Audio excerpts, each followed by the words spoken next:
How to change your password in Snapchat. Hello everyone, I am Vishakha and welcome to our channel. Let's get right into the tutorial. Updating your password in all social media once in a while is important in order to keep your account safe. In order to change your password in Snapchat, open the Snapchat application on your device. Log in if you have not logged in already and you will be led to the camera. Tap on your Bitmoji or your profile icon on the top left of your screen and then tap on the settings button. You will see the option for password. Tap on that and go ahead and enter your current password. If for some reason you have forgotten your current password, then you can also tap on Forgot Your Password option and recover the password.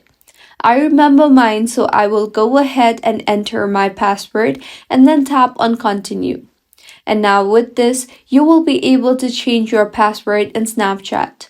Choose a strong password by using a combination of lowercase and uppercase letters, numbers, and symbols and tap on the Save button and your password will be updated successfully.